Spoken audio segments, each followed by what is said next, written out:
All right. Well, three title fights in a row. This third one is going to be the biggest of all at the Mountain America Center on January 27th. And the challenger is going to be none other than Ariel Frantz. We cannot wait to see her. Ariel, thank you so much for joining the show. We really appreciate it. Thank you. I'm excited to be here. Anytime I have an excuse to miss work and talk about fighting is a win for me. Well, hey, I do want to kick things off and just say, like I said at the intro, three title fights in a row. How are you feeling headed into this one? I feel really good. Obviously, this is my fourth title fight, um, all back to back. So it's kind of just what the norm's been lately, and it's always a little bit more fun when there's some hardware on the line. With the first fight being back in Idaho, your first fight in Idaho since 2021, your debut, is it nice to be able to fight in your home state? It is. It is nice to be a little bit closer to home, not have as big of a travel day on it, and yeah, I'm looking forward to it. Your career has kind of gone all over the place. I mean, you fought as high as 150 pounds, 100 and I believe it was 151 pounds, all the way down to bantamweight. You've been all over the place. For you, Mhm. is there a specific weight class that you prefer? Obviously, this one's going to be contested at 145. Where do you like to fight, and where do you feel best at? Yeah, I consider myself a true bantamweight. I think 135 is just where I belong. I've even considered going down to 125 just with where my height is at, but I like 120, 135 the best. It's just seemingly a lack of fighters there these days. So I just move around to stay active. For you, what specifically do you like about being at 135? Do you just feel most comfortable there? Do you have a heavy weight cut or no? Or how do you feel when you cut down to 135? I just think it's a prime spot for me to be. It allows me to keep, my muscle mass and that explosivity, and I still feel durable and I feel right within, a good height, good reach where I'm not too much at a disadvantage, but it feels I feel the most dangerous at 135. So, one of the big reasons we do this podcast is we want to get to know these fighters before they make the walk or after they make the walk, whatever it may be. So, I do want to ask you a little bit. Obviously, you're an elite athlete. Obviously, you've garnered belts over the course of your MMA career. But what has the athletic life of Ariel France been like throughout the entirety of your life? I've been an athlete from the jump. I come from a long line of Division 1 football players and coaches, and sports was just like breathing in my household. Um, but yeah, my sport of choice was softball. I played at Boise State, played at that D1 level, and so when I graduated, I tried to just be a strength and conditioning coach. Worked a little bit with the professional athletes, but I just missed that competition piece, and tried some things like bodybuilding, CrossFit, and so forth, and you know. Um, Tried my hand at some MMA, and I just got hooked. And honestly, I fell in love with the sport, and I'll do it until I physically cannot any longer. How much do you attribute your collegiate softball? Because obviously that seems to be the highest level in which you've competed in any sport. How much do you attribute your high performing level of softball has transitioned into your MMA career? I definitely think there's a huge correlation between the rotational movements that softball, demanded to striking. And I think that's really what's given me a foundation to be able to pursue a fighting career a little bit later in life, right? I haven't been doing combat sports very long. I'm pretty new to them, actually. But competing at a high level, I already have the athleticism. I have, the strength, the rotational power, and the mindset, honestly, to compete in under pressure situations. So it kind of all just kind of worked out for me. How long have you been training MMA at this point? Let's see. I mean, like seriously training MMA, probably 3 years. Not very long. I dabbled in it for funsies, but I would say it wasn't until 2020 that I actually was like, you know what, I want to get in the cage. And then after that first fight, I was like, you know what, I think I could make something of this. So I'm gonna go for it. And I actually quit my job um, as a strength and conditioning coach at the time, and decided to pursue the athletic thing. So, when you ended up quitting your job and when you actually had that initial fight, what was it about it that separated it from any other experience you had ever had in terms of your sports and athletic career? I think it's just like an adrenaline rush, man. Like there's nothing quite like fighting, and it's terrifying. And you know, any fighter could tell you that the nerves that you get before you jump in the cage is just crazy. And but also having that outlet for violence in a disciplined manner. There's just nothing quite like it. And I'm obsessed. And I think you have to be obsessed because it's not an easy sport. It's painful, even, even practice, right?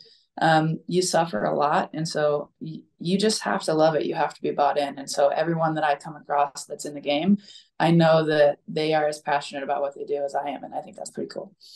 Have you ever had a moment or an experience in which case you didn't love it for, a short period of time? I mean, yeah, it's definitely a love and hate relationship. Like it can be very frustrating. Just as much as I haven't experienced as high of highs as I ever have with fighting, I also haven't quite experienced as low of lows on a competition platform, right?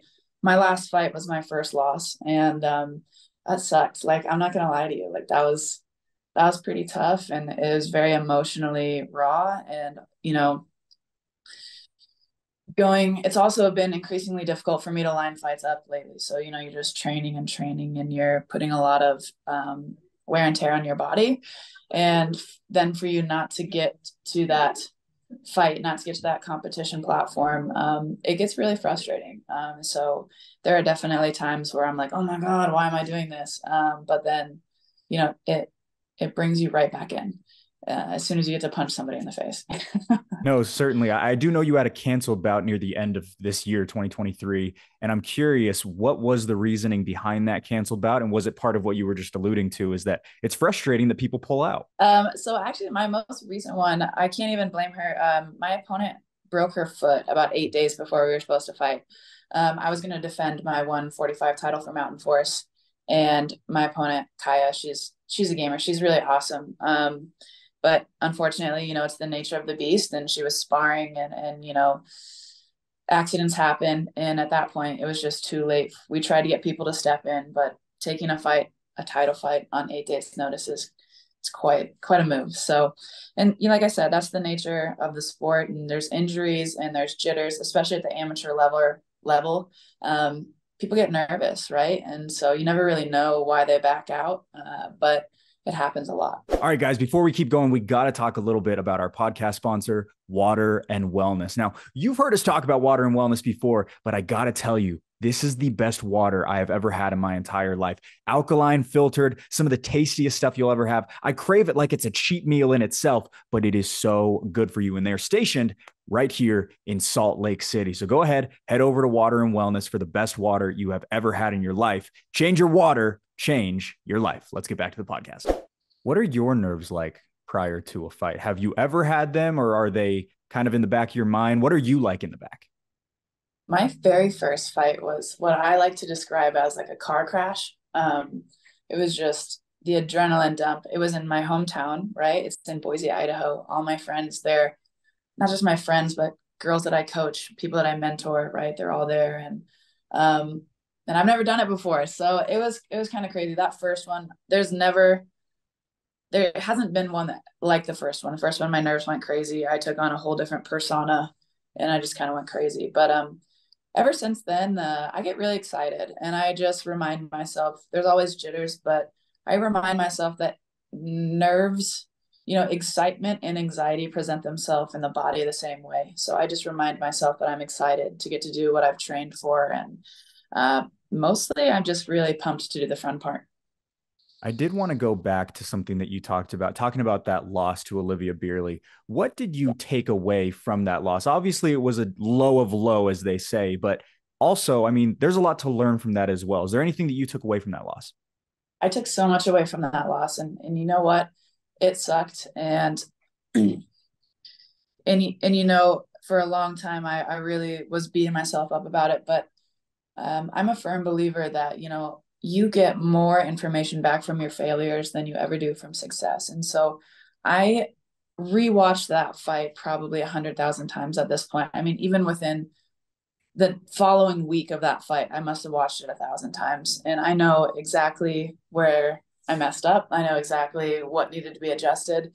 And it gave me, a new foundation to build off of coming into this one. And again, it's amateur, right? So I've always said that I want to get my ass whooped as an amateur, because once you go pro, it goes away, right? So I want to fight the most dangerous people at the amateur level because I want to know where I'm at. I need to know where I need to work on. So that way, when we go pro, we have our ducks in a line. And it was a necessary humbling that I needed to get my ass back in the gym and have a mission and, get better. There are a lot of badass women out there. And if you get too far ahead of yourself, you get got. You talked about it being such a humbling experience and watching it over, hundreds or however many times it may be. I'm curious, would you consider yourself your own biggest critic, or do you need someone else to light that fire under you? I am 100% my own biggest critic. Every single fight that I've ever had, even sparring matches, I text my coach within an hour after with basically a debrief. Like, here's what I saw, here's what I think we need to work on. What do you think? What did you see? Yeah, I have very, very high expectations of myself. I'm a talented athlete. I know how to get it done. And if I can't figure out how to execute something, I don't know who can. So I definitely think I'm my own biggest critic.